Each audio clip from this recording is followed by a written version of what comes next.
नमस्कार मित्रांनो, श्रावण महिना म्हणजे भक्ती, उपासना आणि शिवकृपेचा पवित्र काळ. पण तुम्हाला माहिती आहे का की या काळात काही गोष्टी अशा आहेत ज्या घरात ठेवणं टाळावं लागतं. वास्तुशास्त्र काय सांगतं यावर आधारित आज आपण जाणून घेणार आहोत श्रावण महिन्यात घरातून कोणत्या गोष्टी हटवाव्यात. म्हणून हा व्हिडिओ शेवटपर्यंत अगदी लक्षपूर्वक बघा. मित्रांनो, श्रावण महिना हा भगवान शिवाच्या उपासनेसाठी अत्यंत महत्त्वाचा मानला जातो. या महिन्यात उपवास, जलाभिषेक, शिवमुठ अर्पण, मंत्रजप यांसारख्या साधना मोठ्या श्रद्धेने केल्या जातात. असं मानलं जातं की या काळात जो भक्त मनापासून महादेवाची पूजा करतो त्याचं आयुष्य सुख समृद्धीने भरून जातं. पण त्याच वेळी वास्तुशास्त्र काही अशा गोष्टी सांगतं ज्या जर घरात असतील तर त्या नकारात्मक ऊर्जा वाढवतात. म्हणून श्रावण महिन्यापूर्वी किंवा लागल्या या गोष्टींना घरातून काढून टाकणं खूपच आवश्यक आहे. नंबर 1, तुटलेले पुतळे आणि फोटो. वास्तुशास्त्रानुसार घरामध्ये देवदेवतांचे तुटलेले पुतळे किंवा फाटलेले फोटो ठेवणे अत्यंत अशुभ मानले जाते. अशा प्रकारच्या वस्तूंमुळे घरात नकारात्मक ऊर्जा निर्माण होते, जी मानसिक अशांती, अडथळे आणि दुर्भाग्य वाढवू शकते. यामुळे पूजेचा योग्य परिणाम मिळत नाही आणि भक्तीचा उद्देशही अपूर्ण राहतो. विशेषतः श्रावण महिन्यात जेव्हा भक्त महादेवाची विशेष कृपा मिळवण्याचा प्रयत्न करतात तेव्हा अशा गोष्टी अधिक काळजीपूर्वक टाळाव्यात. तुटलेल्या मूर्ती किंवा फाटलेले फोटो घरात न ठेवता त्यांना पवित्र स्थळी जपून ठेवावं किंवा गंगाजल, नदी किंवा पवित्र जलात विधीपूर्वक विसर्जित करावं. यामुळे घरात सकारात्मक ऊर्जा टिकून राहते आणि भक्ती अधिक फलदायी ठरते. नंबर 2, बंद पडलेली घड्याळं व इलेक्ट्रॉनिक वस्तू.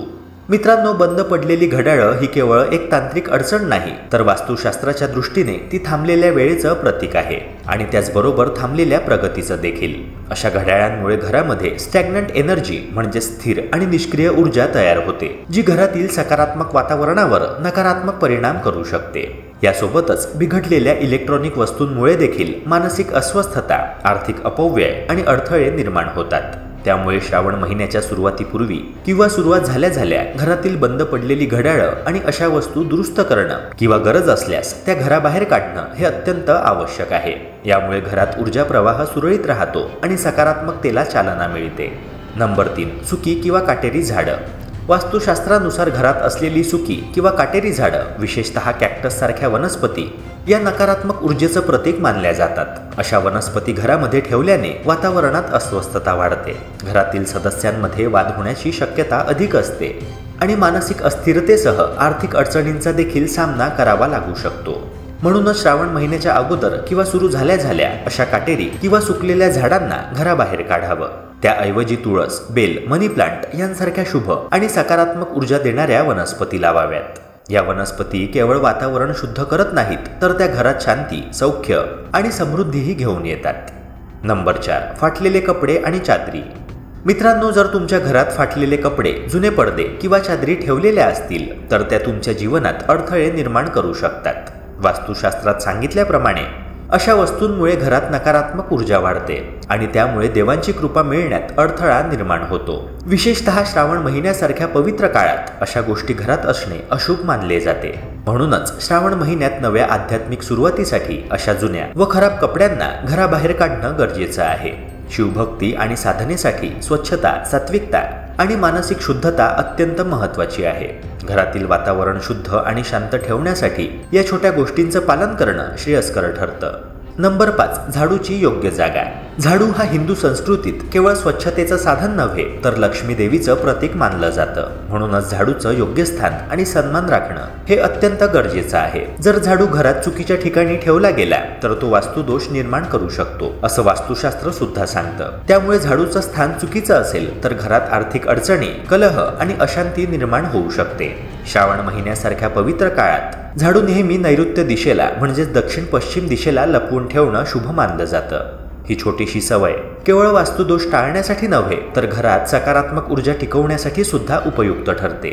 या काळात घरात सात्विकता आणि शिस्त राखणं महत्त्वाचं असल्याने झाडूविषयीचा हा साधा पण प्रभावी नियम नक्की पाळा. त्यामुळे तुमचं घर शांत, समृद्ध आणि पवित्र राहील. नंबर 6, नको असलेली जुनी वस्त्र, साहित्य. घरात ठेवलेलं जुनं, निकामी आणि धूळ बसलेलं साहित्य केवळ जागा व्यापत नाही तर ती नकारात्मक ऊर्जा साठवून ठेवते, असं वास्तुशास्त्र सांगतं. अशा वस्तूंनी भरलेलं घर हे सकारात्मक ऊर्जेच्या मुक्त प्रवाहात अडथळा निर्माण करू शकतं. यामुळे घरात अस्वस्थता, मानसिक थकवा आणि प्रगतीत अडथळे जाणवू शकतात. मित्रांनो, श्रावण महिना म्हणजे नव्या ऊर्जेचा आणि नव्या सुरुवातीचा काळ. म्हणूनच या पवित्र महिन्याच्या आगमनापूर्वी किंवा सुरू झाल्या झाल्या घरातलं जुनं निकामी सामान शक्य तितकं कमी करा. स्वच्छ, खुलं आणि सुव्यवस्थित घर हे सकारात्मक विचार, शांतता आणि ईश्वरी कृपा आपल्याकडे आकर्षित करत असतं आणि त्यासाठी ही छोटीशी तयारी फार महत्त्वाची ठरते. मित्रांनो, वास्तुशास्त्र म्हणजे अंधश्रद्धा नव्हे, तर ऊर्जेच्या प्रवाहावर आधारित एक विज्ञान आहे.